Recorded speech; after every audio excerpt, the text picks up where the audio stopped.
Hi guys, kung interesado kayong maging Amazon PPC specialist at wala kayong experience, this video is for you. Welcome sa Freelance Buddy Channel. Ako nga pala si Luis. 8 plus years na ako sa freelancing at ang specialty ko ay Amazon PPC. So itong mga suggestions ko ay based sa aking experience at ano ang tingin ko na best way sa panahon ngayon lalo na with AI, sobrang daming tools, sobrang daming competition, at yung state ng job market para sa mga Amazon PPC specialist. So ako guys, ang nag-training sa akin is yung client mismo. Way back 2017 pa to. At wala pa masyadong may alam sa Amazon nun. Pero ngayon is ibang-iba na. Before, pag mag-post ang client ng job opening sa Amazon PPC is wala masyadong nag-a-apply. Pero ngayon, sobrang daming applicants at ikaw na beginner is mahihirapan ka talagang maka-break in sa niche na to. Kasi nga, marami nang nauna sa'yo. So guys, need yung tapusin ang whole video para maintindihan nyo ang suggestions ko. At iba talaga ang strategy nyo na complete beginner dun sa may experience na.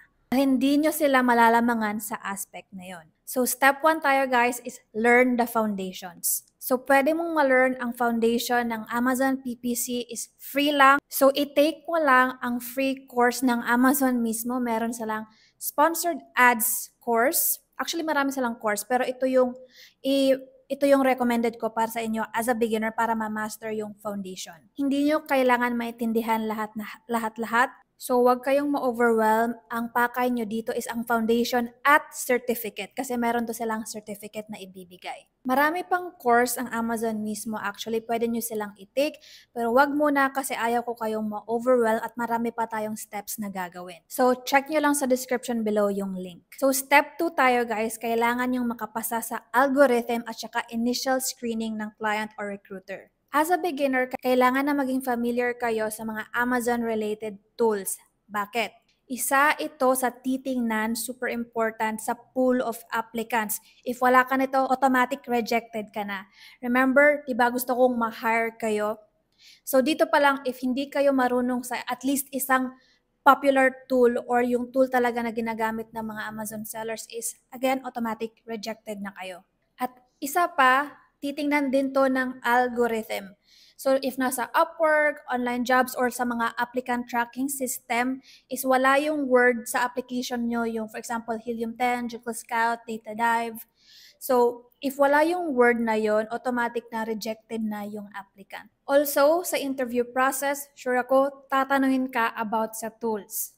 At kung wala ka nito, highly likely hindi ka na makaka-proceed sa final interview or hindi ka na nila i-consider na i-hire. So kung may extra budget kayo, I highly recommend mag-sign up kayo sa mga tools na to, Helium 10, Jungle Scout. Sa mga tools na to mismo, meron silang mga courses at I highly recommend na ito muna yung mga i-take nyo na paid kesa yung mga mahal na course elsewhere tapos wala pa kayong access sa tools mismo. So bonus tip guys, ako is ilang beses na akong na-hire kasi marunong ako sa isang emerging tool. So for example, isang popular tool ngayon na bago is Data Dive. So before, isa ako sa mga like hindi naman pioneer users. So konti lang kaming may alam noon sa Data Dive. So yun, if ang Data Dive is I think slightly cheaper. Pero yun nga, mas popular kasi for now yung Helium 10 at saka Jungle Scout. So suggestion lang din to if meron pang like gusto nyong for example Jungle Scout plus Data Dive is try nyong i-learn yung Data Dive kasi emerging tool siya ngayon. So before, like hindi ko nga kailangan maging expert sa Data Dive dahil wala talagang masyadong may alam about sa Data Dive. Kaya pagkita nila na marunong ako mag-data dive yun, automatic na. So, step 3 tayo guys is learn how to audit and create a portfolio. So, if nagawa mo ng maayos ang step 1 at saka step 2, madali na lang to. Basically, hahanap ka ng products na i-audit sa Amazon.com at gagawa ka rin ng work samples. Para magawa mo to successfully, kaya nga na-recommend talaga na mag-sign up kayo sa tools, bayaran nyo yon. And ideally with a friend ha, if care nyo is makipag-share kayo sa friends nyo. Kasi medyo mahal nga siya. Like I think $99, $69. Yung Data Dive na parang yung lowest nila is $39 pero super limited yung magagamit nyo. But anyway, So sa audit process is titingnan nyo yung current state ng product, ano ba yung mga opportunities, mga possible ways to spend, etc. And again, huwag kayong ma-overwhelm. Remember, need nyo lang na ma-master ang foundations for now. Hindi kailangan na, for example, sa audit nyo or sa work samples nyo, meron kayong mga wow na mga hidden tips and tricks. Hindi nyo kailangan yun ngayon. So sa foundations, marunong kayong mag-identify ng main keywords, ng ranking keywords, marunong kayong mag-negate ng keywords, keyword isolation, ano ba yung mga bid adjustments, anong kaibahan kung top of search, rest of search.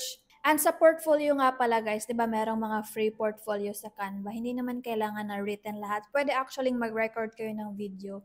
Tapos pumunta kayo sa product listing mismo, tas sabihin nyo yung mga suggestions nyo. Pero maraming ways. So isang pwedeng combo actually na written tsaka may video. So kayo na ang bahala. Dapat meron kayong portfolio at marunong na kayong mag-audit. So step 4 tayo guys. So, i-prepare nyo na yung freelancing profile nyo, yung resume nyo, cover letter, at saka yung portfolio.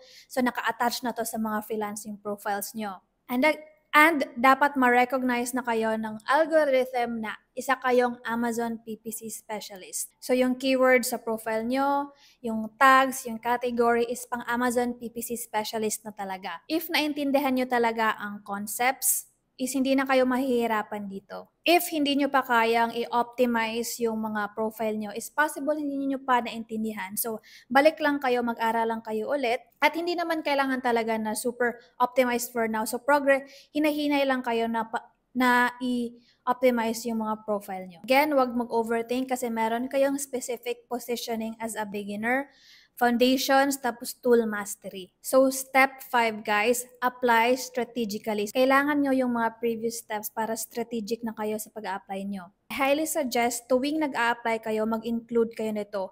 Portfolio, video introduction, 1 minute lang, work samples. Sa work samples guys, again, yung audit process lang, pwedeng work sample na yon. Mag-apply kayo 10 times and ideally makakuha kayo ng 1 interview.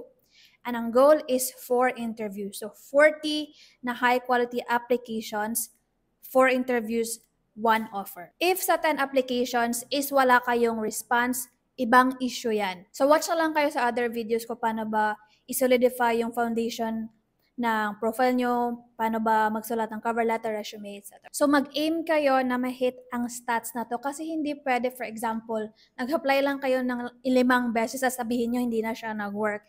So 10 applications guys, 1 interview, tapos need nyo ng 4 interviews to get 1 offer. So I hope nakatulong tong video na to guys and see you sa next video ko.